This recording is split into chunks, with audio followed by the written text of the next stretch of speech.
प्रायिकता में हम 16.3 के क्वेश्चन देख रहे थे। 16.3 में हमने कुछ इंपॉर्टेंट क्वेश्चन डिस्कस करने के बाद आज हम क्वेश्चन नंबर 6 डिस्कस करने जा रहे हैं। देखिए, हम आज की इस वीडियो में 6 और क्वेश्चन नंबर 9 को हम डिस्कस करेंगे। आप कोशिश करना, मुझे लगता है कि थोड़े से क्वेश्चन थोड़े से डिफरेंट हैं ताकि आपको करवा पाऊँ, ताकि बाकी की जो रिमेनिंग क्वेश्चन है, देखो सारे क्वेश्चन में पॉसिबल नहीं है कि हम सारे क्वेश्चन बोर्ड पे लिखें और उनको आप अच्छे से समझा के आपको सॉल्व करवाएं। मैंने कोशिश की है कि कुछ जो इफेक्टिव क्वेश्चन हैं, जो कुछ थोड़े से अपने डिफरेंट हैं, उनको हम यहाँ पे सॉल्व करें। बाकी क्वेश्चन आप सॉल्व कीजिए। अगर आपको क्वेश्चन में प्रॉब्लम आती है तो आप मुझे व्हाट्सअप कीजिए। तो क्वेश्चन नंबर 6 जो है आपके पास, इसको हम वही सबसे पहले क्वेश्चन को रीड करेंगे, अच्छे से समझेंगे, अलग अलग डिवाइड करेंगे, देखेंगे क्या कह रहे हैं। उसके बाद अपना एक फ्लो चार्ट बनाएंगे। उसके बाद क्वेश्चन को पूरा लिख के हम इसको सॉल्व करने जा रहे हैं। तो किसी विशेष रोग के सही निदान के लिए रक्त की जांच 99% असरदार है जब वास्तव में रोगी उस रोग से ग्रसित होता है, किंतु 0.5% बार किसी स्वस्थ व्यक्ति की रक्त जांच करने पर निदान गलत सूचना देता है, यानी व्यक्ति को रोग से ग्रसित बताता है। यदि किसी जनसंख्या में 0.1% व्यक्ति उस रोग से ग्रसित हैं तो उसके रक्त की जांच में ये बताया जाता है कि उसे ये रोग है। यानी आप यहाँ से देखें तो किसी विशेष रोग के सही निदान के लिए हमने रक्त की जांच करवाई, तो रक्त की जांच में ये बताना कि उसे ये रोग है, ये हमारे पास एक घटना अलग से है। तो यहाँ पर हमारे पास क्या है कि किसी विशेष रोग के सही निदान के लिए रक्त की जांच 99% असरदार है, यानी 99% वो असरदार है जब वास्तव में रोगी उस रोग से ग्रसित होता है। यानी जब रोगी ग्रसित है, जब उसको रोग है और तब वो जांच करवाने अगर जाएगा तो 99% जो रिजल्ट है, जो लेबोरेटरी है, वो उसकी जांच को ये बताती है कि हाँ आपको ये रोग है। लेकिन 0.5% बार जो उसकी प्रायिकता ऐसी है कि कई बार क्या होता है कि स्वस्थ व्यक्ति को भी वो लेबोरेटरी बता देती है कि आपको ये रोग है, यानी उसको पॉजिटिव बता देती है, यानी व्यक्ति को रोग से ग्रसित बताता है। यदि किसी जनसंख्या में 0.1% व्यक्ति उस रोग से ग्रसित होंगे, अगर 0.1% लोग ऐसे हैं जिनको वो रोग है, तो यदि उसके रक्त की जांच में ये बताया जाता है कि उसे ये रोग है, उस रोग से ग्रसित हैं, तो ये रोग से ग्रसित हैं, उसके बाद में थोड़ा सा क्वेश्चन क्या कह रहे हैं 6 0.1% व्यक्ति उस रोग से ग्रसित होगा तो क्या प्रायिकता है। तो कह रहा है कि तो क्या प्रायिकता है,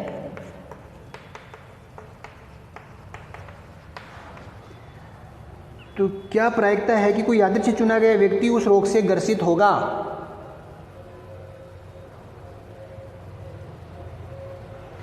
कि उसकी रोग जांच में ये बताया जाता है कि उसे ये रोग है। तो क्या प्रायिकता है कि कोई यादृच्छिक चुना गया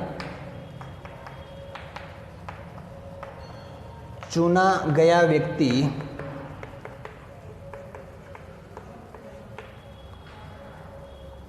उस रोग से ग्रसित होगा।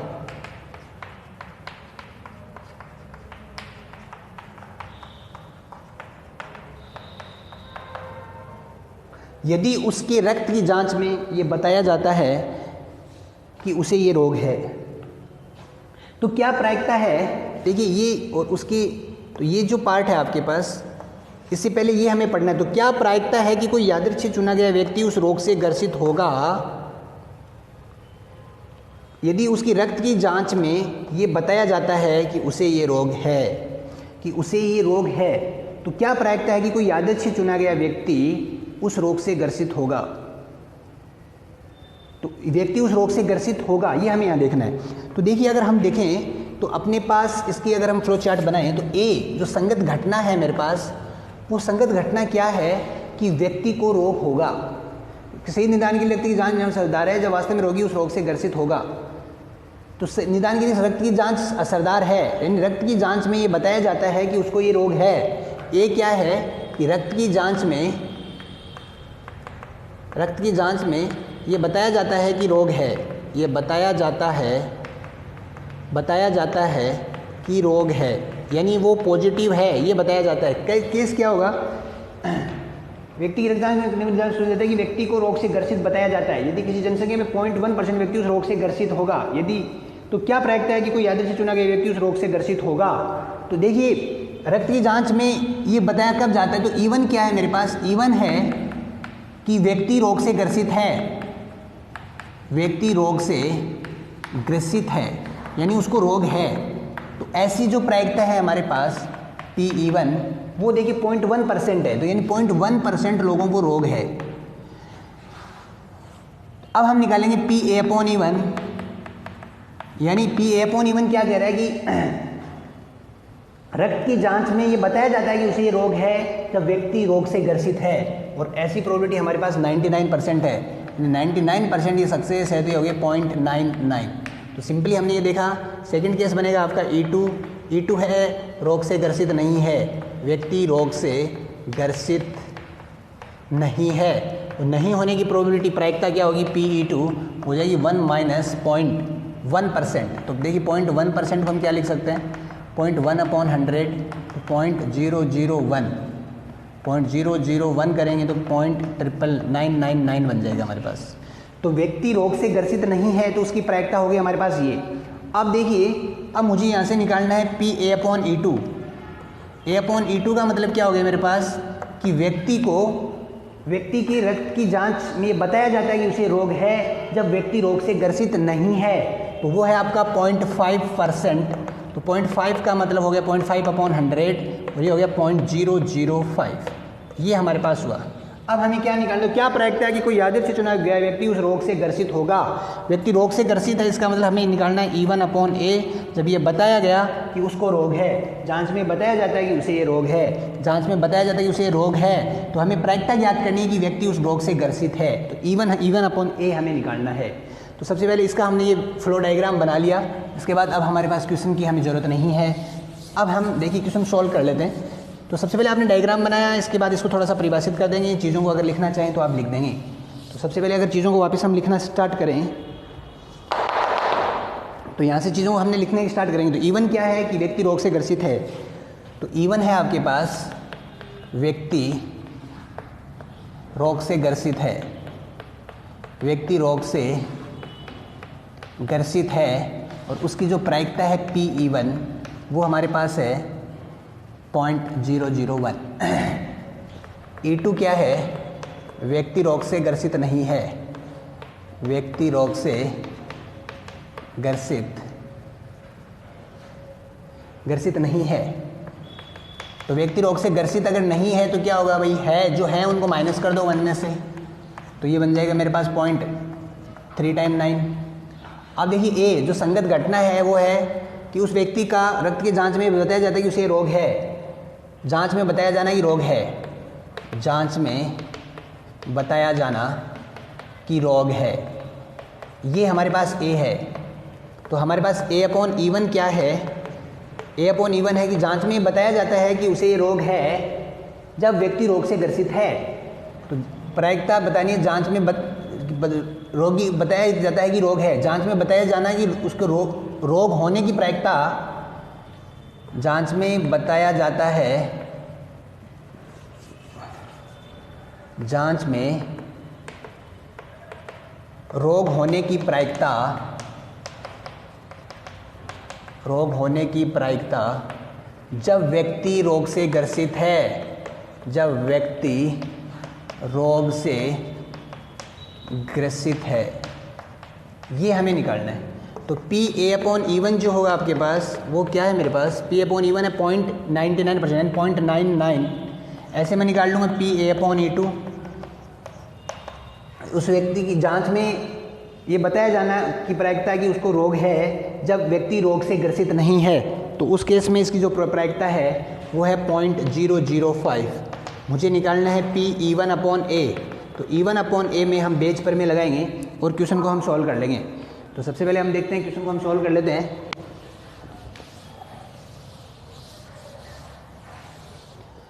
तो वैल्यू पुट कर लेते हैं PE1/A, बेस पर में से हम देखेंगे E1/A। तो E1/A क्या है, उस व्यक्ति के रोग से ग्रसित होने की प्रायिकता जब व्यक्ति के रक्त में ये बताया जाता है कि उसे ये रोग है। तो ये डायरेक्ट हम फॉर्मूला लिखें तो ये बन जाएगा PE1 और PA/E1। फिर ये अपने पास यहाँ पे कुल प्रायिकता आ जाएगी। तो जो कुल प्रायिकता है आपके पास वो बनेगी आपकी PE1 PA/E1, फिर है PE2 और PA/E2। ये हमारे पास बना। अब हम इसकी सारी वैल्यू पुट करेंगे। तो वैल्यू पुट कर लेते हैं अपन यहाँ पे। तो देखिए PE1 क्या है मेरे पास, PE1 है 0.001, इंटू A/E1 क्या है आपके पास 0.99, PE2 क्या है आपके पास ये केस तो ऐसे कैसा रहेगा, तो 001.99 प्लस PE2 क्या है मेरे पास 0.999 इंटू A/E2 0.005, तो ये बन जाएगा आपके पास 99/10⁵ और ये भी बनेगा 99/10⁵ प्लस इसको मल्टीप्लाई किया तो ये बन जाएगा 10⁶ बनता है 10⁵ इंटू 10 लिख देंगे और ये बन जाएगा 9 5 9 5 45 5 4 4 49 4 9 45 4 49 ये बन गया। ये कॉमन होकर कट जाएगा आपके पास, तो ये बन जाएगा 99/99 प्लस 499.5। अब हमें सिंपल इसको सॉल्व करना है और कुछ नहीं करना आपको, तो इसको हम सॉल्व कर लेते हैं यहाँ से। तो इसकी जो प्रायिकता निकल के आएगी हमारे पास वो बन जाएगी PE1/A, तो बन जाएगी 99 इसको ऐड करेंगे तो 0.5 998 998 एक 9415, इसको डिवाइड करेंगे तो 990/5985, 5 से कट करते हैं तो ये बन जाएगा 5 1 जा 5 5 4 जा 9 9 4 5 9 जा 4 5 9 45 4 8 198 5 एकम 5 5 एकम 5 4 48 9 5 45 6 7 48 3 7 35, 9 से कट करेंगे 9 दूनी 18 9 दूनी 18 9 एकम 9 2 11 9 3 27 28 9 3 27, तो 22/133 ये इसकी प्रायिकता होगी। तो देखिए बहुत ही सिंपल तरीके से हमने इस क्वेश्चन को सॉल्व किया है। अब हम इसकी नेक्स्ट प्रॉब्लम ले रहे हैं जो है प्रॉब्लम नंबर 9। तो क्वेश्चन नंबर 9 हम डिस्कस करने जाएंगे। प्रॉब्लम नंबर 9 सवाल 9 है हमारे पास, बहुत ही इंपॉर्टेंट सवाल है, बहुत अच्छे से आपको समझने की कोशिश करनी है। एक बहुविकल्पी प्रश्न का उत्तर देने में एक विद्यार्थी या तो प्रश्न का उत्तर जानता है या वह अनुमान लगाता है। माना कि विद्यार्थी के प्रश्न के उत्तर जानने की प्रायिकता 3/4 तथा अनुमान लगाने की प्रायिकता 1/4 है। ये मानते हुए कि विद्यार्थी के प्रश्न का अनुमान लगाने पर सही उत्तर देने की प्रायिकता 1/4 है। इस बात की क्या प्रायिकता है कि कोई विद्यार्थी प्रश्न का उत्तर जानता है और ये ज्ञात है कि उसने सही उत्तर दिया। तो देखिए मेरे प्यारे बच्चों, अगेन हम यहाँ पे सबसे पहले फ्लो चार्ट बनाएंगे। देखिए सबसे पहले अगर आप देख सकते हैं कि आपका सवाल वापस क्या कहने की कोशिश कर रहा है, आपको आपसे क्या ये सवाल बेस थ्योरम में जा रहा है, क्या हम इसको बेस प्रमेय से सॉल्व कर सकते हैं, वही आपको सबसे पहले अनुमान लगाना है।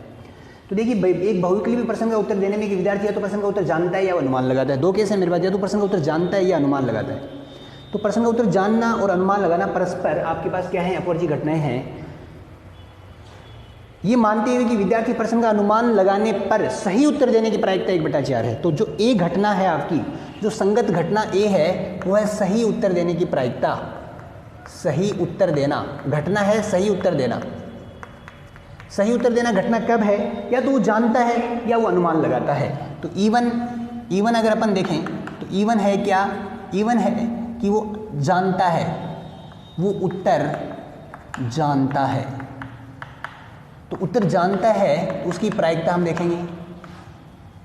जब वो उत्तर जानता है और सही उत्तर देना, उसका सही उत्तर देना जब वो उत्तर जानता है, भाई जब बच्चा उत्तर जानता ही है तो सही उत्तर देगा, तो यानी आपके पास प्रायिकता 1 हो जाएगी। यानी हमें पता ही है जो घटना है वो निश्चित है, और निश्चित घटना मतलब प्रायिकता 1। अब देखिए E1 क्या है वो हम यहाँ से देखने वाले हैं, क्वेश्चन पढ़ेंगे एक बार। तो E2 क्या है आपके पास, E2 है अनुमान लगाता है। E2 घटना है अनुमान लगाता है। तो अनुमान लगाना है तो उसकी प्रायिकता हमें क्या दी हुई है वो देखते हैं। उसके सही उत्तर देने की प्रायिकता, सही उत्तर जानता है जब वो अनुमान लगाता है, उसकी प्रायिकता हमें दी हुई है। बस ये सारी वैल्यू हम यहाँ पे रख लेते हैं। तो एक बहुविकल्पी प्रश्न का उत्तर देने में एक विद्यार्थी या तो प्रश्न का उत्तर जानता है या वह अनुमान लगाता है। माना कि विद्यार्थी के प्रश्न के उत्तर जानने की प्रायिकता 3/4 है। उत्तर जानने की प्रायिकता 3/4 है, अनुमान लगाने की प्रायिकता 1/4 है। ये मानते हुए कि विद्यार्थी प्रश्न का अनुमान लगाने पर सही उत्तर देने की प्रायिकता, अनुमान लगाने पर सही उत्तर देने की प्रायिकता 1/4 है, और अनुमान सही उत्तर जानता है तो सही उत्तर आने की प्रायिकता हमारे पास 1 हो गई। तो अब हमें क्या निकालना है, तो क्या प्रायिकता है कि कोई विद्यार्थी प्रश्न का उत्तर जानता है, उत्तर जानता है मानी E1, और उसने सही उत्तर दिया, यानी E1 अपॉन ए हमें निकालना है। यानी आप देख सकते हो कि हमें सर E1 अपॉन ए यहाँ से निकालना है, कि E1 अपॉन ए का मतलब यहाँ से हम समझ गए होंगे कि हमें ये निकालना है कि उसकी निकालने की वो उत्तर जानता है।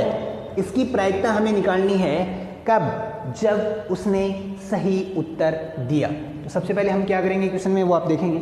सबसे पहले ये सारी चीज़ें हम लिखने वाले हैं। अभी हमें सवाल की ज़रूरत नहीं है, इसका एक वेन डायग्राम आपने यहाँ से सेट कर लिया है। तो देखिए सवाल जब आप फेयर में करेंगे तब भी आपको सवाल पूरा लिखना है, क्योंकि जितना अच्छे से आप सवाल को समझेंगे उतने ही डबल स्पीड से आप क्वेश्चन को सॉल्व करेंगे। तो सवाल को बहुत अच्छे से पढ़ना है। तो कब पढ़ेंगे, जब आप अच्छे से लिखेंगे। तो सवाल को आपको अच्छे से लिखना है। जब तक सवाल आप अच्छे से नहीं लिखेंगे तो फेयर में आपको सवाल पूरा लिखना है भाई। अब आपको देखिए क्या है, सबसे पहले डिफाइन करना है। तो E1 विद्यार्थी उत्तर जानता है। E1 है मेरे पास, विद्यार्थी उत्तर जानता है, घटना लिखी मैंने। तो उसकी प्रायिकता क्या है मेरे पास, उसकी प्रायिकता है 3/4। E2 विद्यार्थी अनुमान लगाता है। भाई हमारा विद्यार्थी काफ़ी इंटेलिजेंट है, नहीं जानता तो अनुमान लगा लेता है। अनुमान लगाता है PE2 अपॉन जो उसकी प्रायिकता 1/4 है।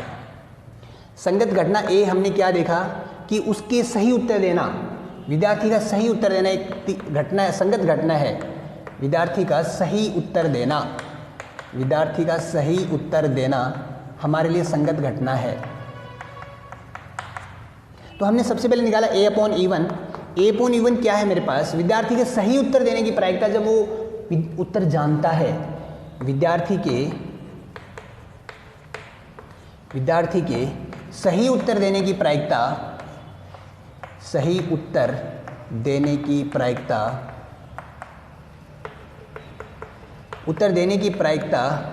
जब विद्यार्थी उत्तर जानता है। जब विद्यार्थी उत्तर जानता है तो वो हमने देखा, वो हमारे पास है 1। इसके बाद देखा हमने A अपॉन, ऐसे सिमिलरली देखेंगे A अपॉन E2, वो है विद्यार्थी के सही उत्तर देने की प्रायिकता जब वो अनुमान लगाता है, तो वो है 1/4। हमें निकालना है E1 अपॉन ए। बेज पर में यहाँ पे हम लगाएंगे और क्वेश्चन को हम सॉल्व कर लेंगे। तो सबसे पहले देखिए जो चीज़ें हमने यहाँ पे डिफाइन की उनको आपको डिफाइन करना है बहुत अच्छे से। और अब हम निकालेंगे E1 अपॉन ए। तो बेज पर में यहाँ पे लगाएंगे आप। तो देखिए आपके पास पेज पर में क्या कहता है, बेज पर में से क्या निकालने जा रहे हैं आप, E1 अपॉन ए। E1 अपॉन ए मतलब उसके उत्तर जानने की प्रायिकता,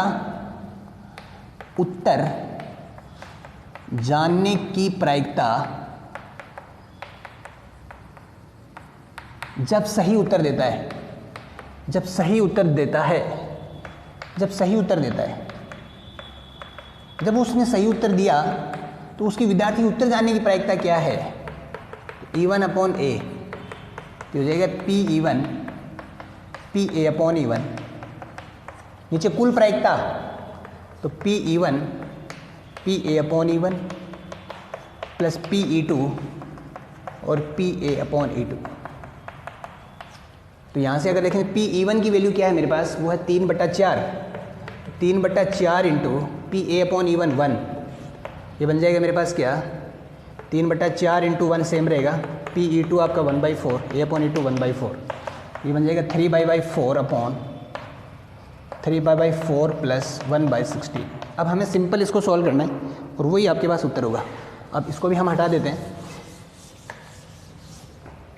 तो इसका जो आंसर होगा मेरे पास, तो वो क्या बन जाएगा, वो बन जाएगा 3/4 और एलसीएम है आपके पास 16, 4 4 जो 16, 12 प्लस 1, तो बन जाएगा 3/4 इंटू 16 अपॉन 13, 4 3 जो 12, 4 4 जो 16, 4 3 जो 12 अपॉन 13। ये आपकी प्रायिकता है, तो उत्तर जानने की प्रायिकता जब वो सही उत्तर देता है। देखिए इसके साथ हमने जो भी इसकी यूनिक प्रॉब्लम थी वो सारी प्रॉब्लम हमने डिस्कस कर ली है। 16.3 प्यारे बच्चों कंप्लीट हो चुकी है। और देखिए इसके बाद भी अगर कोई प्रॉब्लम आपको रहती है तो आप मुझे पर्सनल व्हाट्सएप कीजिए, आपको उसका आंसर मिलेगा। नेक्स्ट वीडियो में हम स्टार्ट करेंगे 16.4। तो और इसी के साथ जो भी क्वेश्चंस हैं उनकी आपको प्रॉब्लम सॉल्व करना है, तो उन जो प्रॉब्लम्स हैं, जो प्रॉब्लम है हमारे जो सवाल हैं उनको आपको अच्छे से फेयर में लिखना है।